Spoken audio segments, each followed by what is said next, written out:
Good afternoon.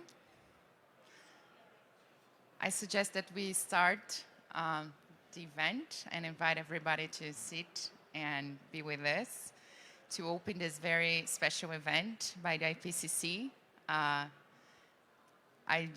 have to say that today is the day of the oceans and the ocean and the waters here at COP25. So I think it's a very good opportunity for all of us to be here and to discuss the future of sea level rise and potential response options. So my name is Nathalie Unterstel. I work for Talanoa, which is a think and do tank based in Brazil, based in Rio de Janeiro. Yesterday, we had the IPCC and SBSTA joint event on the report, on the special report on the oceans and the cryosphere. And I'm very glad that they already outlined some of the main findings of the special report, and we had this very important conversation. So today, what we are going to do here is to focus on the sea level rise, and we're going to have two presentations. The first is from Dr. Erwin Lambert, which is with us. He's a physical oceanographer at the Institute for Marine and Atmospheric Research in Utrecht, Netherlands. And following him, we will have Dr. Johanna Lalau, which is from the Australian Research Council. She's a research fellow at Cities Research Institute with the Griffith University from Australia, where she leads the adaptation science team there. So she's going to be the one bringing us, not back, but bringing us to the policy and the action side. After, we will have time for expert commentaries. We will have with us Anne Merwin, which is of the Ocean Conservancy's organization, and also Claudia Dime, which is the Director of Emerging Markets Development of AXASL. So with no more delay, I'm going to invite first Dr. Erwin to start his presentation. And just so that you know, after we have Erwin and Johanna, then I will invite everybody, including the experts, to join me here so that we start the conversation. Okay. All right, thank you very much for coming and for letting me speak here. So I would like to give a bit of an overview of the physical basis of the sea level rise science in this report. And to start off, I'd like to recap the conclusions in the AR5 report. So that was the state of the science in 2013 by the IPCC. On the left here, you see the global mean sea level rise over the 21st century for a range of scenarios. So in the current report, in the SROCC report, we mostly focus on the lower end scenario, the RCP 2.6, which is roughly in line with the Paris Agreement, and the higher end scenario, RCP 8.5, which is a warm scenario with limited to no mitigation. On the right-hand side, is the longer-term projections that were included in the AR5 report up until 2300, so that's 300 years in the future. And there you see that the orange bar represents the contribution of Antarctica, and this was assessed to be very small in the last report. But there was a nuance included in the report, in the AR5 report, that said that if the West Antarctic sector proves to be unstable, this might contribute considerably more sea level rise, both in the 21st century and beyond. So I'd like to show a little movie of Antarctica. This is made by ESA, and it does not seem to be working, so I'm going to skip that. Oh, it was.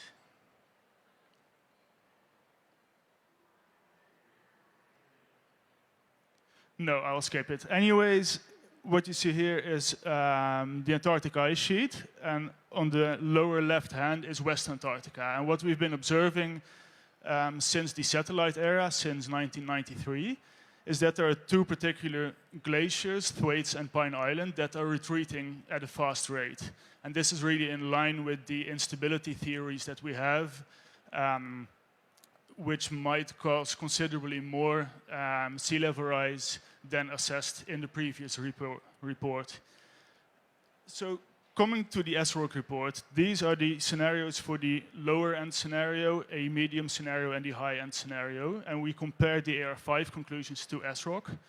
You see that for the lower end scenarios, we didn't really make any large revisions. On the higher end scenario, the revision is upwards, and that's by about 10 centimeters in the expected value. And this is purely the contribution of Antarctica. Now, the uncertainty in the contribution, which is denoted by the shading around the lines, has not increased a lot, but I have to say that we have more confidence in these estimates and in the uncertainty, because now we have, since 2013, there have been a number of modeling studies on the Antarctic Ice Sheet, a rather broad variety in models. So we're starting to get more confidence in our estimates and also in the uncertainties, but we're not really there yet to reduce these uncertainties. So this is all about mean sea level rise, but I want to go a step further towards these the impacts. So I guess many of you remember this from last month. This is flooding in Venice, which has become more frequent over the last decades. And this is, I think, automatic. And this is Kiribati in the Pacific Ocean, one of the low-lying islands that has been seeing much more frequent flooding. And we try to assess this, so the impact of sea level rise on flood hazards in the SROCC report. So we try to assess this, quantify this in terms of the extreme sea level event that used to occur once every 100 years. So in some locations this might be 50 centimeters high, in other places this might be 5 meters high, above mean sea level. But in each location this is an extreme event. This used to be an extreme event that occurred rarely. Now what happens if mean sea level rises? This frequency increases, this whole level shifts up, and the rare events that used to occur once every 100 years might at some point occur every year on average. So the question is, at what amount of sea level rise around the globe will this occur? This is what we quantified here for, on the top right, the high-end scenario. It's the warm scenario, RCP 8.5. On the lower left, the RCP 2.6, the scenario that is roughly in line with the Paris Agreement. And the colors that you see are the moment in the 21st century where this historical centennial event that we call it, this extreme event that used to occur once every 100 years, will occur every year. What we see is for both scenarios in the tropical regions, this is already occurring. So these locations have already seen a 100-fold amplification, 100 times more frequent extreme events. And in the mid-latitudes, this is more dependent on the scenario, but a lot of these mid-latitude locations also expect this to occur before the end of the 21st century. Except for the higher latitudes, such as Scandinavia and several other locations. And for these locations, it will depend on the scenario when this occurs. And mitigating, so reducing emissions, will delay this point where we find 100-fold amplification of these extreme events. Now, this is all still talking about the 21st century, so up until 2100. And in the SROCC report, we also revised the long-term projection. There was actually a lot of demand from the governments to include this also in the summary for policymakers. It's projections up until 2300. So this indicates that governments are thinking on this long term, which is, I guess, a good sign. What you see here is the projections again for the warm scenario, which is the red line, and the cold scenario in line with Paris, which is the blue line. And Antarctica on itself, is now assessed to contribute about 1.5 meters up to 3 meters by 2300. And this, again, remember that 6 years ago we assessed this to be small, this contribution from Antarctica. And this is all in line with what we're now observing around West Antarctica and to some extent also in East Antarctica. And I think this is really one of the very strong messages that we have to motivate mitigation, reducing the emissions, because for the lower end scenario, we see that the possibility of multi-meter sea level rise is really a lot smaller. We cannot exclude it, but the possibility of inducing these instabilities is a lot smaller. So this is, I think, really one of the strong messages to reduce emissions. Just to sum up this physical part on sea level rise and extremes. So sea level rise may exceed 1 meter by 2100 if emissions are not sharply decreased. And this could go up to 5 meters by 2300. Extreme sea level events will become at least 100 times more frequent at most coastal locations before the end of the 21st century.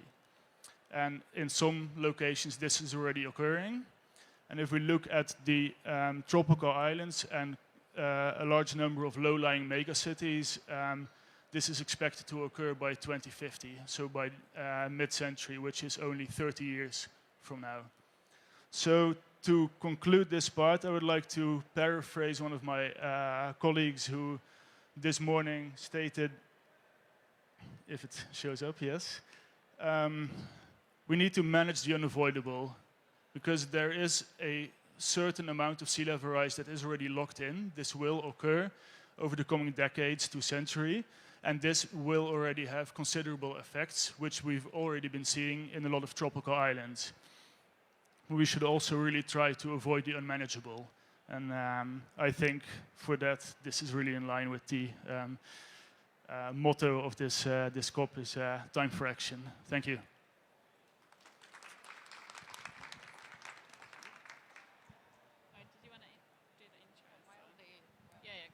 Thank you, Dr. Erwin, for that. Very strong messages. The oceans are really talking to us. The ocean, sorry, I'm still like translating from Portuguese to English. In Portuguese, it's still the plural version. But anyway, the ocean is talking to us. And now I would like to invite Dr. Johanna Nalau to make her presentation to us. She's involved in the preparations or in the studies for the upcoming 6th assessment report of the IPCC, and she's going to focus on the adaptation opportunities that we have to sea level rise. Thank you. So good afternoon. So I'm Dr. Johanna Nalau from Griffith University. So I'm in working group 2 in the 6th assessment. Working specifically on the chapter on small islands. So adaptation is very much what I think about every day. So I'll run through some of the issues relating to sea level rise and looking at the adaptation options as well.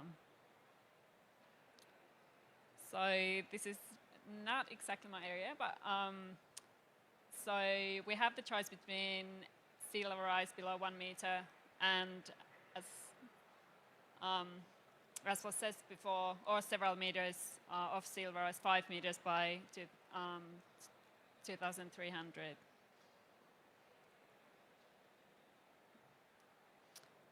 And uncertainty at the end of the century is mainly determined by the ice sheet, so especially in Antarctica, and it is not clear at the moment whether we have an irreversible ice sheet instability.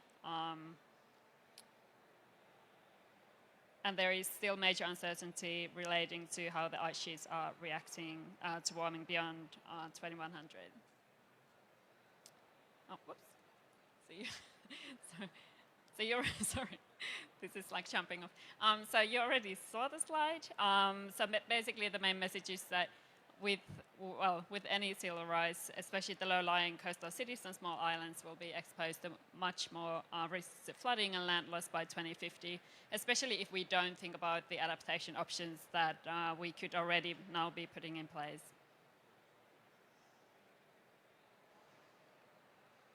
And this is also from the SROCC, so the effect of the regional sea level rise and extreme sea level events at coastal locations.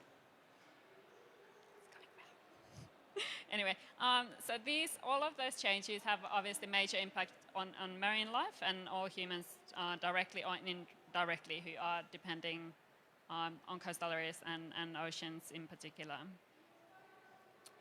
So, I mean, one of the key questions, and this is what we are also looking at AR6, is what can we then do? What are the actual adaptation options that we have? And at the moment, this is exactly what I'm trying to assess. So in the SROCC report, there were several options and responses that we can put in as adaptation. So obviously, you have the hard protection, so seawalls, the sediment-based protection, ecosystem-based adaptation, which is in particular for small islands, coastal advance, coastal accommodation and retreat. So in the report, the authors tried to summarize some of what is the latest science on these different options. So on the hard protection, so that's usually seawalls. So the effectiveness is quite high with seawalls, and you can have predictable levels of safety. And if you are putting, so this is for instance in small islands. So what we've seen is if you put in like multifunctional dikes, for instance, so people are using them for recreation and for other purposes as well, so you get the go benefits as well. Often with obviously hard infrastructure, then you get the destruction of the coastal habitat as well. And economic efficiency is high if the assets that are actually then beyond the protection. And governance challenges are that those are often quite unaffordable for poorer areas, because usually the hard protection measures are quite costly. And there's also issues relating to maintenance. So it's once you build a seawall, you actually have to keep maintaining it. And often in the aid programs or projects, it's usually the actual building of the infrastructure is covered, but not the maintenance costs. That usually falls then to communities or government. So there's also options under sediment-based protection. So that's also quite effective, but that depends also obviously on sediment availability. The advantage of using these, so in Australia we call them kind of soft approaches.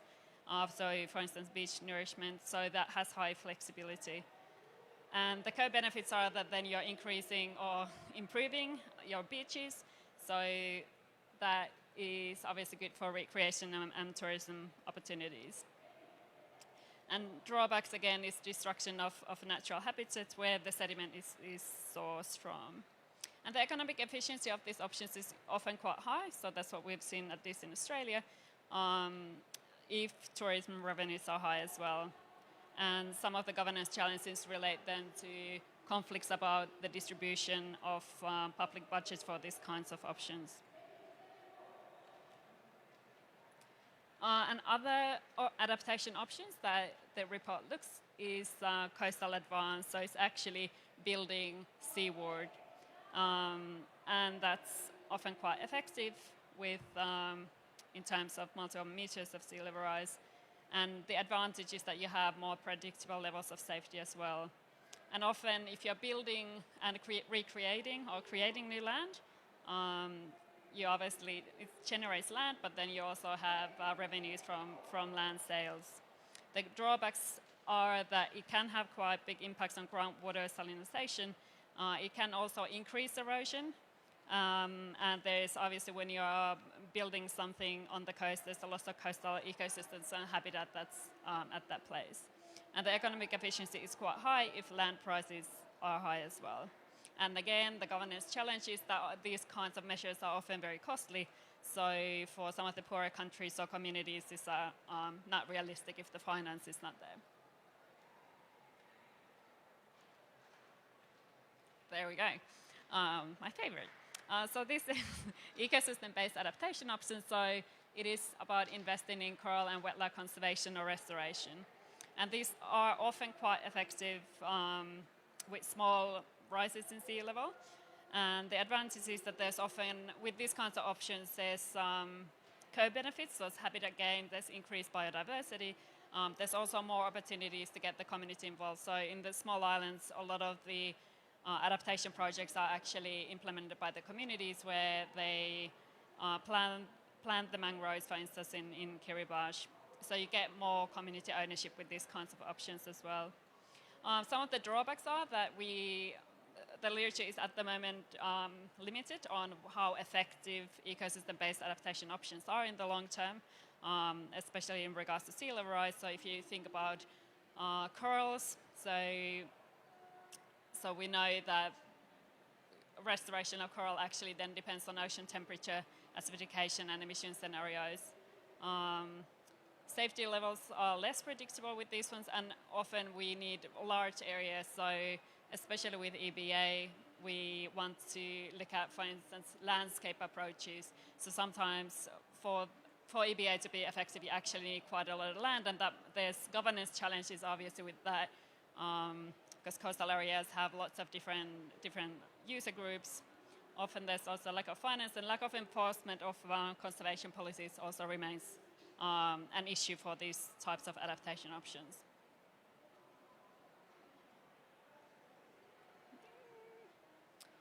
So another option is called coastal accommodation. So this is quite effective with small sea level rise, and especially in small islands, that has been used quite effectively. So there's mature technology, there's co-benefits, so it's not actually disturbing the ecosystem, and it maintains landscape connectivity as well. It does not prevent flooding or impacts. The economic efficiency is very high for early warning systems and building scale measures. But again, to have early warning systems that are effective, you actually need very robust institutional arrangements for those. It's like that. There we go. So there's retreat as well, so planned relocation. Obviously, this is one of the most debated options. So plant relocation can be effective if alternatives, safe localities are available for those communities. And it has obviously the advantage that you are moving the community away from sea level rise, and so you eliminate that risk. So some of the benefits could be to access to improved services in the new location. The drawbacks are quite well known, so there's loss of social cohesion, there's loss of cultural identity and well-being, and obviously these are quite big factors for those communities and individuals as well. The economic efficiency is that there's very limited evidence at the moment on that. And governance challenges obviously is, when you're relocating people or large communities, there's often quite a lot of conflict. So we're already seen in PNG, in Papua New Guinea, where some of the communities that have been relocated. So there's issues in the new place regarding governance arrangements for the land and access to resources, access to healthcare. And there's obviously forced displacement as well. And that's it.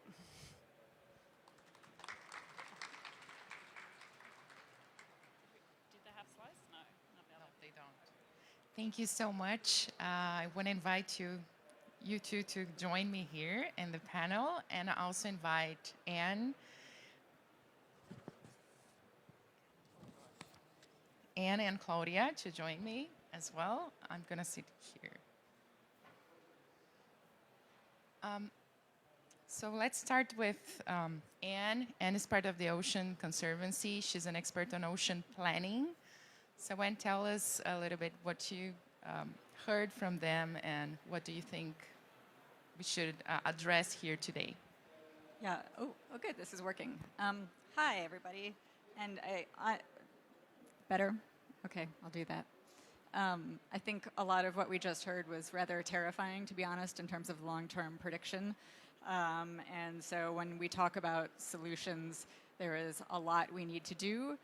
Being short on time, I think I'd just like to focus on two key points. One is that the only real solution to sea level rise is a massive decrease in carbon emissions. And that is fundamentally a political will problem, and that is something that sea level rise actually gives us some very effective tools to organize around. And two is, as the point was made earlier, even if we were to totally stop emitting carbon right now, a certain amount of sea level rise is already baked into the system. So we're going to have to really focus on adaptation and need to be thinking about nature-based solutions, and green infrastructure is a really critical part of that solution set, much more than we currently are. So on the first point, the one of political will and ambition, given how terrifying the predictions are for sea level rise and what that would mean for the millions of people around the globe that live on the coast, most of our global population does live on the coast, why are we not seeing political action? And I think on that point, I'd like to pull out two old American political tropes that I think are particularly applicable here. One is Rahm Emanuel's classic quote that we should let no major crisis go to waste. And the other one is that all politics are local. So, you know, it's very hard for us to have collective political action on decreasing emissions when we have so many entrenched economic interests preventing us from taking action, right? It's expensive, it's hard, it's politically challenging in the world we live in. But sea level rise gives us exactly the kind of organizing tools that we need to get over this, because the only way to get over those sorts of pressures is to drive demand from the bottom up based on local needs, local impacts, and local economic interests. That is fundamentally what our decision makers respond to. And sea level rise gives us some tools to be effective at doing that. Case in point, South Florida, Miami, one of the biggest cities on the planet. A surprising amount of the Miami metro area is on septic systems. And about 64% of those septic systems, or about 67,000 septic systems, are at risk of failing by 2040 due to the effects of sea level rise, salinization, table groundwater rising. How many of the people who own those houses do you think know their septic systems are likely to fail in the next 20 years? My guess is not many of them. That is a lost opportunity for us. We need to really be investing and organizing around that, because it's not until somebody who owns a house in Miami whose septic system is about to fail because we're emitting too much carbon gets into their decision maker's office and says, you need to do something about this now because my septic system is about to fail. That's where we drive the kind of political change that we need. So this is my call for us as a community to be doing more communicating and organizing at the local level with those sort of real local impacts, not just talking at the global level, but what does it mean for individual people, individual property owners? How does it affect those daily lives in a way that's going to drive that political change? So point two is, obviously, even if we were extremely effective at that and got massive carbon reductions tomorrow, there's system change already baked in. What are the adaptation solutions we need? Obviously, gray infrastructure is going to be a significant part of that. We can't avoid it. It's also incredibly expensive. Recent study in the US said it would cost coastal communities about $400 billion in gray infrastructure protections to deal with sea level rise. It also does a lot of results in a lot of habitat destruction, as you pointed out earlier. And so I think we need to also be looking at a comprehensive package of solutions that incorporates green infrastructure and nature-based solutions. You know, they're significantly less expensive and have a lot of co-benefits, including protection from storm surge, protection from some of the impacts of sea level rise, and importantly, a lot of co-benefits, including habitat protection. A lot of those ecosystems are the nurseries for the fisheries that feed the world. So we need, and right now we're essentially treating restoration of those coastal ecosystems, and particularly blue carbon ecosystems, as secondary, or, you know, if you have a chance, kind of solutions. Nice to do if you can. They need to actually be a core part of the solution set, far beyond some of the small island developing nations that have very much adopted those sorts of mangrove ecosystem restorations into their planning. This needs to be a fundamental part of all of our collective planning. So I think those are the 2 points I'd like to make, and I can hand it over to you. Hi. I'm Claudia Thume from AXA XL, which is the corporate insurance and reinsurance division of the AXA Group, one of the world's largest P&C insurer. The results of this report, as you said, are terrifying, and what it means to us is that we need to really accelerate the efforts to address this. And two areas that I want to talk about in terms of what we're doing. First, as insurers, generally our industry, there are three key areas where we can work and contribute. The first one is modeling risk. In order to be able to make informed decisions, and particularly to offer not only insurance products but also financial products, we need to be able to understand the risk and put a price on risk. So understanding what does the sea level rise is going to do to coastal communities, what is the value of the assets, and how do we price that to drive that understanding and be able to underwrite it. So that's the second point, pricing and underwriting it. And thirdly, the insurance industry is an extremely big investor. I always say our basic, what we produce our product with is money, is capital. And so we hold a lot of capital and we can be very influential.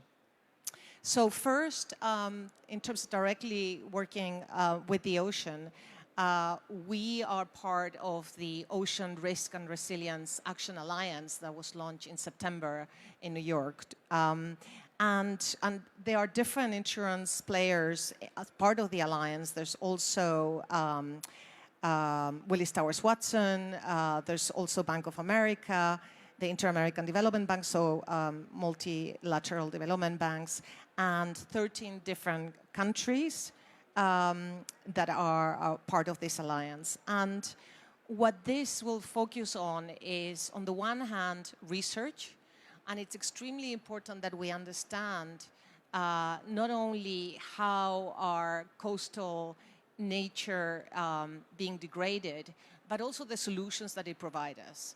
And this is something where we in the insurance industry had actually not spent time looking at this, even though we pay hundreds and hundreds of millions of dollars in damage on land that is mainly caused by climate change and what's happening in the ocean. We hadn't looked enough at the ocean. We as a company had been investing in understanding issues in the ocean for many years, but this alliance actually puts different stakeholders together to really to get the work done. So it's about research, but also a very important piece of work is developing the Ocean Risk Index, which aims at putting this issue of putting a price, monetizing the impact on the one hand of the ocean, and monetizing the value of coastal natural reserves, but also of the damage to coastal areas. And what this index will do, it will allow us on the one hand as insurers to be able to offer concrete products, because we will understand the risk profile of these coastal areas, same thing with financial products, but it will also allow the local areas to actually make informed decisions about whether to take insurance or what financial products they might want to participate in. Very important also for policymakers. So that is a big part of what we're doing, and we're very proud to be part of this alliance. And we are hoping that more countries will actually support and participate, because it is very much about driving investment in protecting the oceans. So that's one part. And the second point is AXA, the AXA Group, announced its climate strategy, new climate strategy last week. And there are 4 key areas where we are active. On the one hand, we look at a metric which is the warming potential of our investment portfolio. So the investments that we have, what is the warming potential? And today, it's equivalent to about 3.7 degrees of increase it's 3.7 degrees. We're committed to go under 1.5 by 2050. So we're aligning our strategy with the Paris commitments. We also doubled our green investments, green bond investments, to 24 billion. And thirdly, and this is new and it's the very first in its kind, we are actually launching something called a transition bond. And you've all heard of green bonds that are incredibly in demand right now. I think they're worth about 300 billions right now. But those green bonds are very strict, so you have to be a green organization to be able to receive that funding. However, it is really important that actually carbon-intensive companies and organizations that are looking to make the transition are actually supported to do that, because if they change, that has a huge impact, and that is what this green bond aims to do. It aims to help industrial organizations, energy producers, marine transport, for example, which can actually have a huge impact if they make the transition first from heavy diesel fuel to actually first liquid gas, until there are vessels that can actually rely on renewable energies. So that is a huge step. And I'm blanking on our fourth commitment. Oh, yes, total exit from coal. So this is something that we had initiated in 2015. AXA had initiated in 2015. And there are many areas or type of organizations and companies that are already banned. So it's both on the side of investments and of insurance companies that produce coal or work with coal. And I think the next step is by 2021. So there will be no renewal of insurance contracts in that area for any companies that have coal to more than 30% of part of their activity.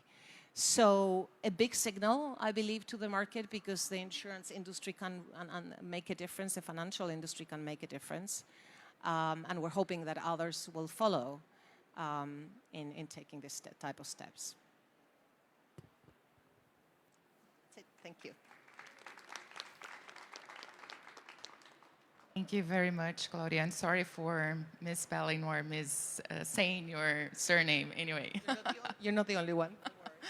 Thanks a lot. So we heard about science, and as saddening as it is, it's very clear. We have this evidence, and I was really struck by what you said on the extreme sea level rise events rising 100 times by the end of the century. I've never heard that before, and I was like, oh my God, it's much, much worse than we've been studying, we've been doing adaptation, but science advances and we see that's just getting worse and worse. But we do have the science, we have the options also outlined, and this is something that it's important to highlight from the special report. We see viable options outlined over there. We also heard about technologies that are being deployed that are effective. One of them being ecosystem-based approaches, right? And we see critical actors like the financial sector, the insurance and reinsurance sector also moving both to sort of divest from the things that we should not be investing anymore and invest in things that are important, including creating financial products like the resilience or this other class of bonds that Claudia just mentioned. So before I open the floor to all of us here to have a collective conversation about it, what I want to say, I want to pose a question to all of you, is what is missing? If we have the science signals, if we have the technologies, if we have even the financial signals, what's not present in this conversation so that we can speed up and really accelerate the solutions that we need so much? I'm going to put this question and actually invite any of you to start the discussions. I see that Claudia has a microphone, so maybe she's the first one. Yes, I'm happy to start. So from the point of view of our industry, I think that there are three key points that we consider really important. The first one is data. And this data that we just received through this report, of course, it's critical because it wakes us up, right? However, in order to be able to deliver both insurance and financial products that actually help to support and drive resilience, it's a different kind of data that is necessary, that needs to be collected locally in part.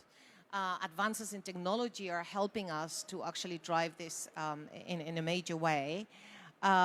However, particularly in countries that are vulnerable and affected by climate change, the data is not available. And as an industry, we're doing a lot of work on that, on developing models for parts of the world where we didn't have the data before, making the models open data so that others, open code so that others can use it. So rather than my company having this model and another company doing the same work but a little bit different, which slows us down and costs a lot of money, we're driving the sharing of data. Second, regulation and policy. You know, I was in a session earlier where we were talking about market-based solutions versus the command and control sort of mode. And on the one hand, I do believe that sometimes it is command and control that needs to drive these changes, but also policy and regulation sometimes needs to get out of the way, because to be honest, technology has advanced so much. And this is an imperative. We need to move quickly. And often, regulation has not caught up with these advances. And we have products that we know we can offer and that can help countries, because with insurance, insurance is not only about you pay me a premium and when something bad happens, I give you some money. Insurance in this area, and when we insure particularly countries or cities or regions, we bring in a lot of knowledge about how to actually achieve greater resilience. But sometimes regulation doesn't allow for that to happen. So that is the second point. And the third point is about capacity building, about sharing knowledge and people being educated, because insurance and financial products are not easy to buy. You know, the buyer has to actually educate itself to understand it. However, they can be tremendously effective.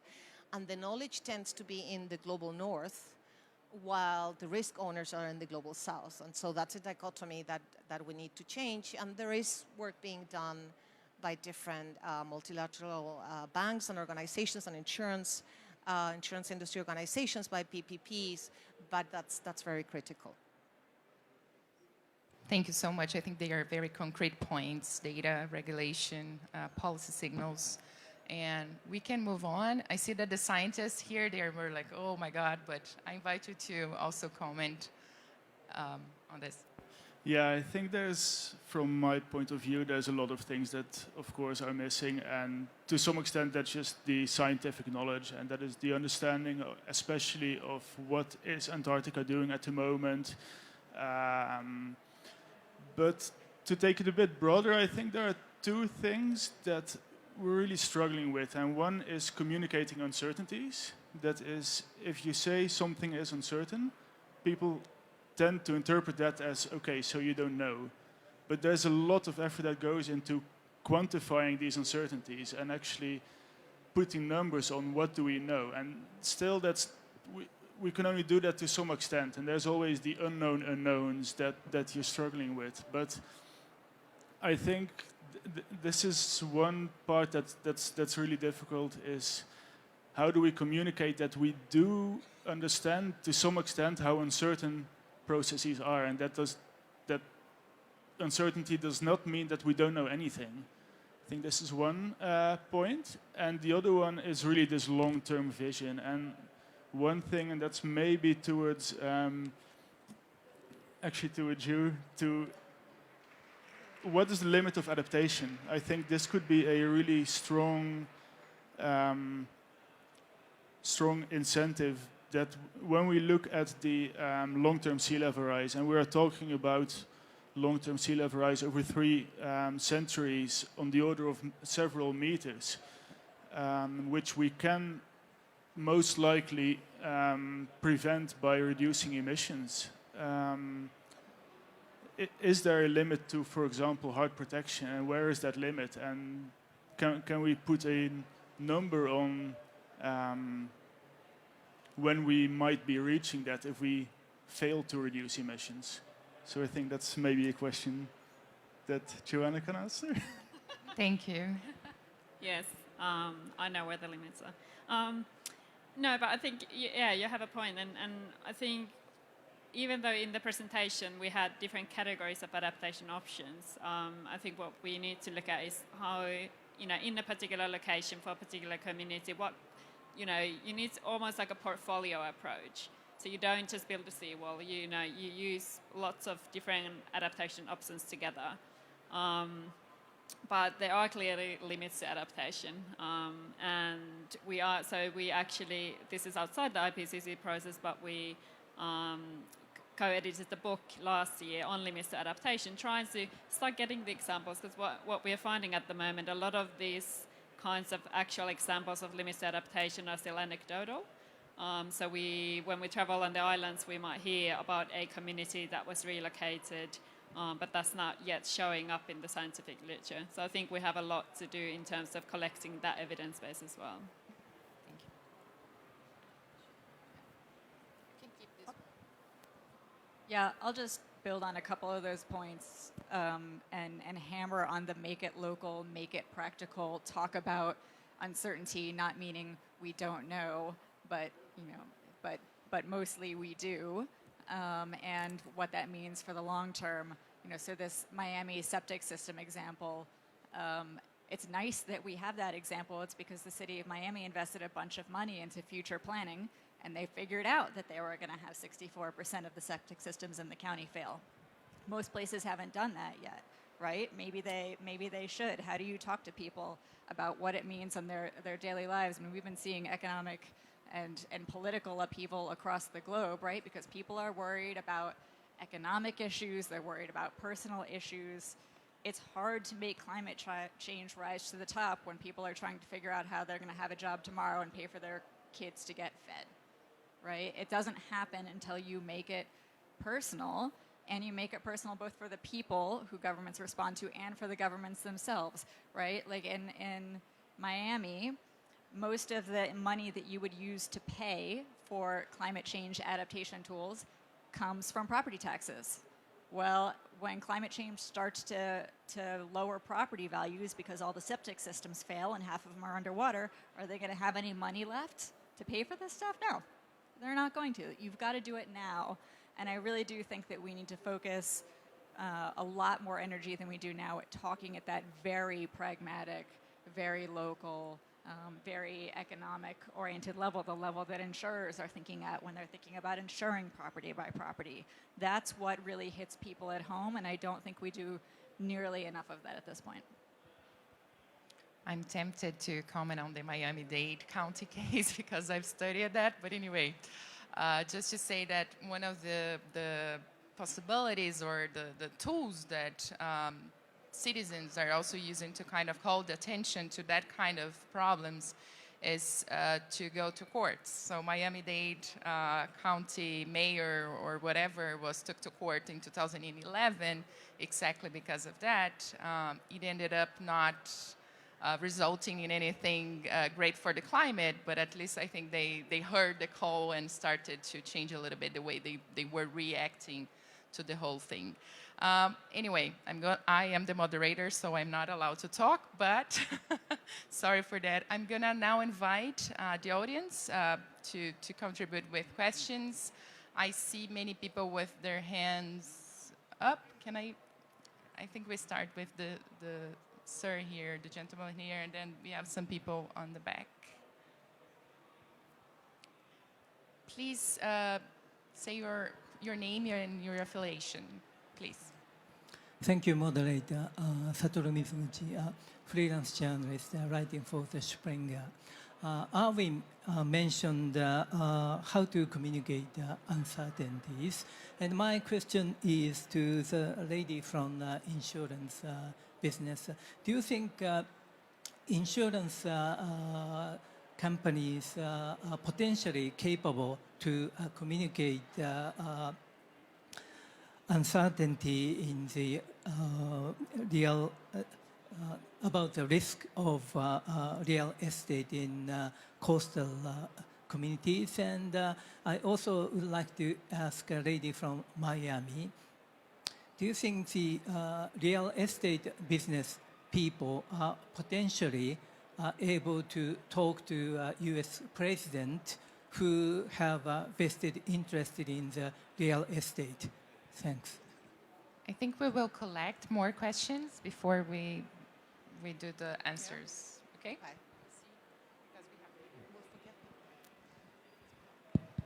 Yeah, thank you very much. My name is Ladislaus Chang. I'm from the United Republic of Tanzania, working with Tanzania Meteorological Authority, but also the IPCC focal point for Tanzania. I would like to start by thanking and appreciating for the panelists, and particularly for Joanna and Lambert for a good presentation, but also for your effort that you are doing to bring the best available science for us to act. We really appreciate for that. I have some few questions. Number one, with regard to the ocean sea level rise. I'm interested to know which part ocean basin is more, experiencing the higher sea level rise, if that is possible to know. And then the other one with regard to the impact of sea level rise. We've mentioned about the issue of frequent flooding, but we know that some islands are already submerged or disappearing completely. Why can't we put that message clear and very clear and loud that there is that kind of possibility? Some island will be completely lost.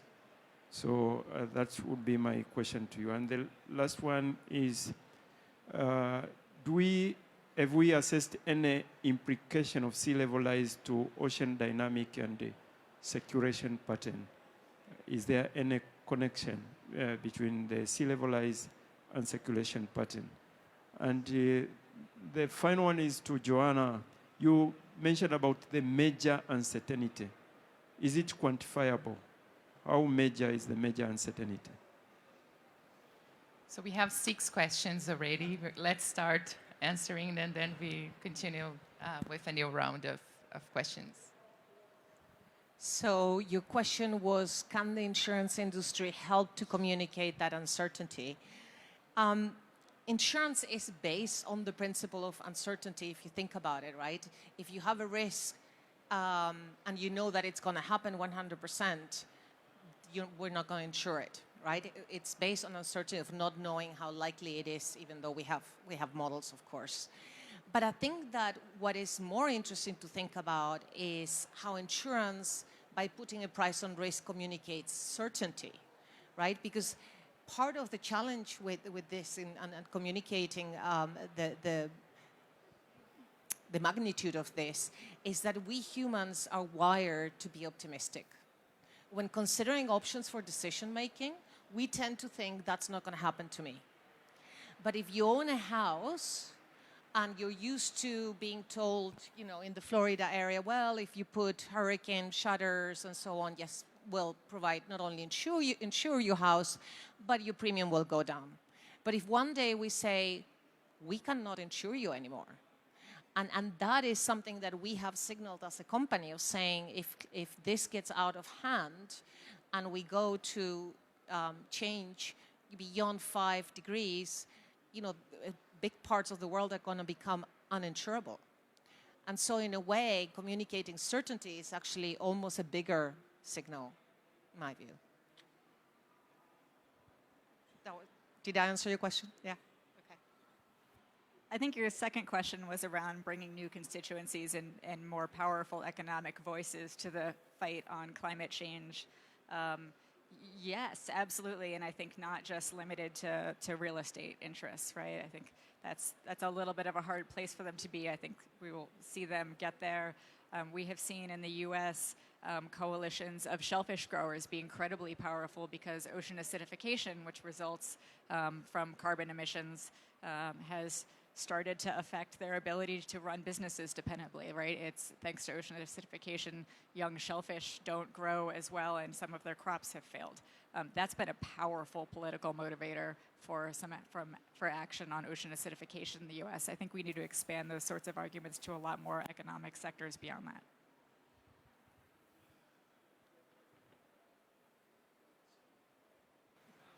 Yes, yes, this works.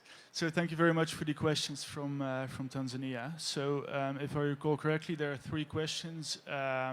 What basins are experiencing most sea level rise? Why are we not communicating the possibility of submerging islands? And finally, what is the impact of ocean circulation on sea level rise? So the first one, since we can measure global sea level using satellites, that is the 1993, we see that in particular the tropical Pacific, the western side, so that is side of Polynesia, Indonesia, is experiencing most sea level rise, and that is about 30% above global mean.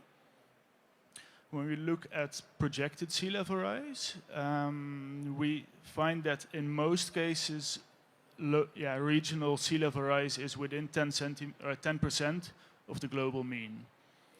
So on the longer time scale, these differences are expected to cancel out. That is, except when the ice sheets contribute a lot more than expected. So on the long term, then from the side of Antarctica, Antarctica will mostly affect sea level rise in the northern hemisphere. So that's the first question, I think. The second question, why are we not communicating more about the possibility of submerging islands? I think this is somewhat beyond the scope of the physical science, because this really depends on how local governments respond, what adaptation measures will be taken. So my personal, the project that I'm working in partly deals with the Maldives, which is an island state in the Indian Ocean consisting of hundreds of islands. And they are facing adaptation challenges. What islands do we choose to retain to protect, and what islands should we give up at some point? But it's really difficult to say something about this on the global scale, because this really depends on local governance and adaptation choices. And there again, the IPCC chooses not to be prescriptive and not to prescribe certain adaptation choices. So that's the challenge from the physical perspective. Finally, the question on ocean circulation. So the clearest sign that changes in ocean circulation will affect sea level rise is in the North Atlantic. That's related to the changes in the Gulf Stream. The Gulf Stream is projected to shift, affecting sea level rise, particularly along the eastern coast of the US. And this is one of the reasons why New York City, among other places, are expecting higher sea level rise than global mean. And this is really on the edge of the plus 10%, perhaps somewhat higher. I don't have the numbers in my head at the moment. I hope this answers the questions.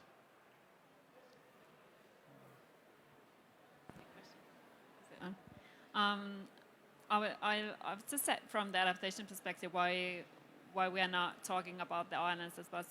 There is, well, because I work on small islands, there is more and more evidence-based on especially adaptation. I actually did my first adaptation research project in Zanzibar in East Africa 10 years ago. So there are adaptation options, but yeah, we are trying to get the messaging out, and especially AOs, you know, those organizations are being very vocal about the potential ramifications for their cultures, and the adaptation options and relocation for displacement are very much being discussed.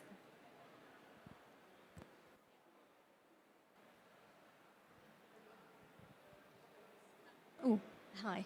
I want to go back down to Antarctica and ask you guys a bit of a question, because essentially for the last 11 years, the countries that together govern the waters around Antarctica have been discussing setting up marine protected areas, particularly in areas, well, East Antarctica, the Weddell Sea, and the Antarctic Peninsula.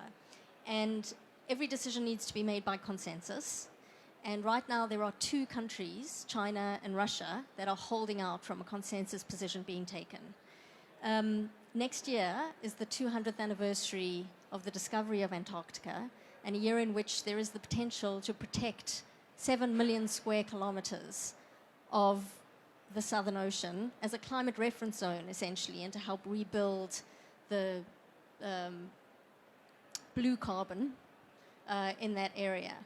From this report, is there work being done by the IPCC and scientists to help share this information? Obviously, I think what Anne said is we've got to, reduce CO2 emissions as fast and far as possible.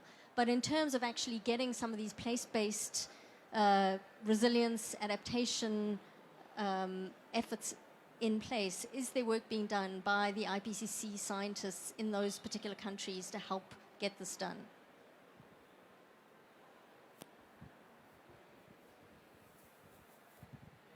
Hi, good afternoon. So I'm Joan, I'm from Spain. And again, well, I said it already this morning, but thank you very much, IPCC, for doing the job you're doing. This is like getting translated to the private sector because I have a business background. So thank you very much, and I trust the IPCC more than anything else in terms of science and climate change. So that was first coming. And then when I, for example, talk about climate change, and I start to throw data to my friends, family, colleagues, and sometimes it's very intangible. You already know that. And when I when I talk about the sea level rise problem, and it's since pre-industrial levels, the sea level has increased around 0.13 and 20 centimeters. And they say, oh, that's nothing.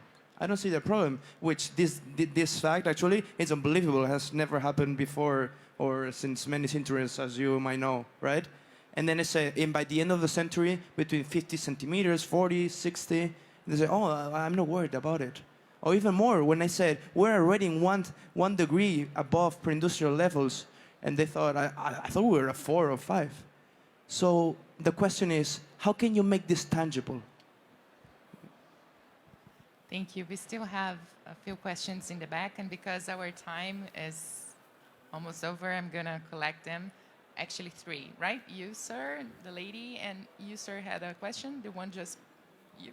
Yeah, anyway, start with yours. I'm Saurabh, and I work in India, and especially with different regional state governments. So my question was partly answered before on the regional variability. When working with businesses or governments or state governments, they want the uncertainty to be given, but we do not have a much clarity on the regional variability. You said it's plus 10%, but for a globe, if I'm working on a very small area, this needs to be more clarified on which basin or which ocean basin has what range of regional uncertainty and what does it amount to. And taking cue from his question as well, what does 50 centimeter means in impacts? If you communicate in a way that what has happened in Venice was due to 1 centimeter rise or 0.1 centimeter rise, or 0.1 degree rise, the attribution studies is what I'm looking at. If you have more attribution studies, you can spread across that message much faster to businesses, to governments, to everyone. Thank you. Hi, my name is Ming. I study ancient mass extinctions and use that as an analog for climate change, so I'm a graduate student. But my question is unrelated to all of that. But what I would really like to know is, in your opinion, whose responsibility is it to turn these global problems into personal, relatable problems that hit close to home? So you've used the Miami example quite a few times, and that's very effective in a place like the United States, where the effects are going to happen in 20 to 30 years. But in places where low-lying states or in island nations where the effects are already being felt, basically the global south, where the voices are not as prominent, how do you make that more relevant into policymaking? So the insurance part does play into all of this. But again, those are really large groups that are looking at large corporations and hitting where it hurts. But that doesn't quite translate into the local level yet. So how do you incorporate these minority voices, so to speak? That's my question. Thank you. Any other question? No? Okay. So we start with Antarctica. I guess you were the right person to answer that. Yes, so the question about Antarctica and to what extent the IPCC has been doing work on the local ecology there. There has been substantial amount of work there, but it's not been related to, or it's really a separate field of study from the sea level part. So there is a substantial amount of work in the SROCC report on ecology, but I don't know sufficient amount about that to answer any questions. But it is in the report, yes. I think I could go on because there was a question about how do we make sea level rise tangible, and how do we interpret 10 centimeters of sea level rise or 50 or 1 meter. And one of the ways that we try to make this more tangible was in terms of these extremes, because sea level rise has been on the order of 16 centimeters since 1900 globally.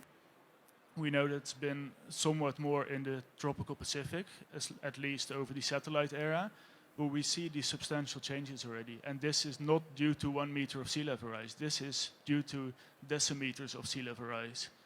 So this, I think this is one way to really make it tangible. And this transition from rare events that were even unthinkable before sea level started rising, and they now are regular events that might occur once every year or maybe even more frequently.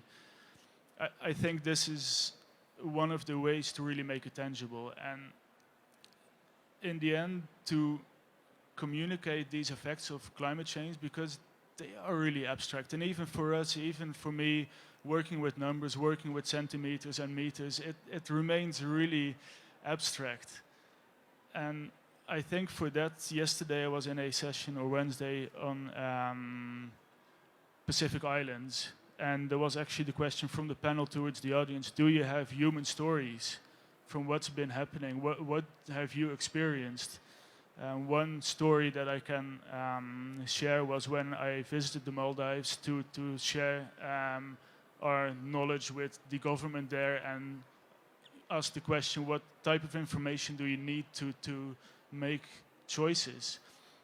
One of the stories that we got there was that one specific island was hit by a tsunami, and the sewage system there flooded the complete island, and still, and this was 2004, still the soil there was contaminated. So these are the human stories that this was one tsunami. This was not directly related to sea level rise, but I think these types of stories really help us understand what sea level rise of several decimeters might mean. Now, coming to the question, and then I'll share the microphone to others. Coming to the question about attribution, for example, Venice, this is really a growing field of research, and it is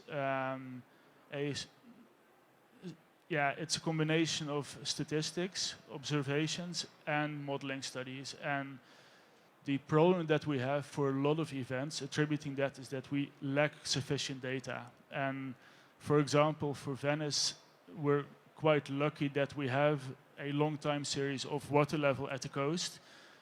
But for the specific case of Venice, the measurement, the tide gauge measurement, has been replaced because the land is subsiding in the city. So they removed, or they moved the tide gauge to measure sea level at a slightly different location. So all these little things make it really difficult to connect all the observations and compare this to models. So it's work in progress, and I fully agree that this attribution of specific events to climate change will really help making climate change tangible and inciting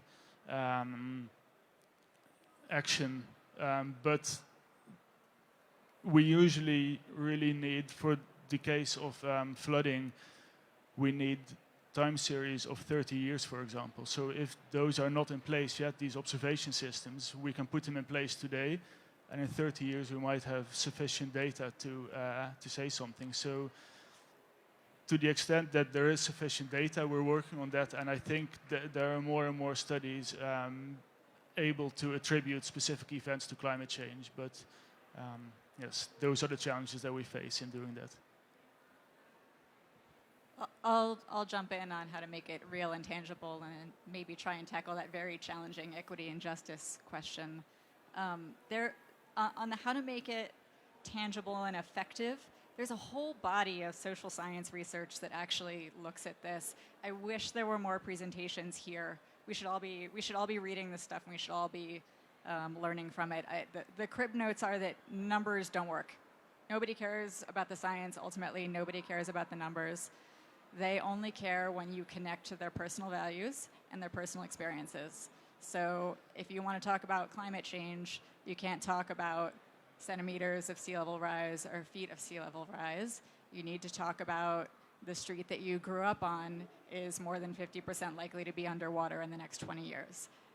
You want to talk about, hey, I know you have always had this dream of going snorkeling on the Great Barrier Reef and seeing all of the fish and the corals that you saw on nature shows as a kid and have been fascinated by ever since. Guess what? If we hit 2 degrees of warming, there will be 99% of them will be gone. And we're already past 1. Those are the kinds of personal values and personal experience-based messages that the science says works. We, in our experience as Ocean Conservancy, as advocates, have seen those messages work, and the more we hit on those, the better we will all be at driving the sort of political change we need. The equity and justice question is really challenging, right? Exactly because of this, right? That what motivates people is things that they experience in their personal lives, and where most of the change needs to come from are big economies, right? And where a lot of those equity and justice issues are happening are in the places where they don't hold the levers to change the big numbers of carbon emissions that we ultimately need to change. That doesn't mean we shouldn't talk about it, but we need to talk about it and it's not that those issues don't also exist in larger economies as well. The United States have massive equity and justice issues. The communities that are most affected by climate change in the US are the ones who are least able to do anything about it and have the least amount of political power. In the Gulf of Mexico, we've seen, thanks to things like failing septic systems, a reemergence of hookworm because people are walking through polluted floodwaters. That's something in the US we haven't seen in a very, very long time. So I think that's a really tough one. It's a really important question for us to all struggle with, and I think something that we should be focusing more on.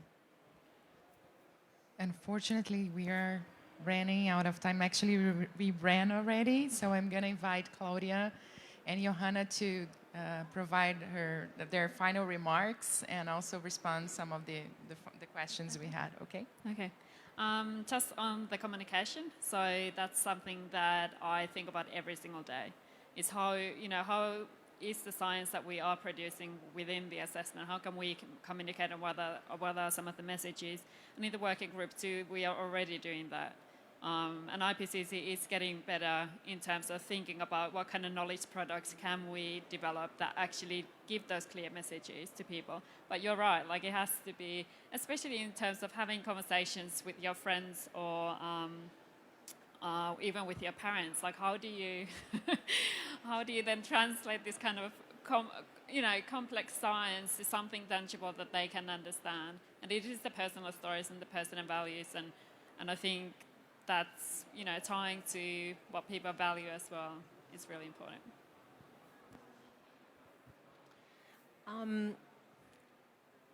I think that I used to work a lot with communications, and actually, if people are not interested, that's not the people that you have to work on. You have to work on the ones that are likely to actually turn around and be convinced and act. But I would say that as terrifying as this information is, and as imperative it is that we work, I am also, I have to say, encouraged by the visibility that the topic has. I mean, if you think about it, there's a lot of stuff out there in the media that we didn't used to see a couple of years ago. And there's also a new generation coming that truly cares about it. And so I think we need to focus on those positives to actually keep working on it and work together to deliver the change that is necessary, I believe. Thank you everyone that was here in this panel. Thank you the IPCC for hosting us, and all of you for joining. It's been a pleasure, and I wish we have more conversations like this throughout this COP, the Blue COP, by the way. Thank you.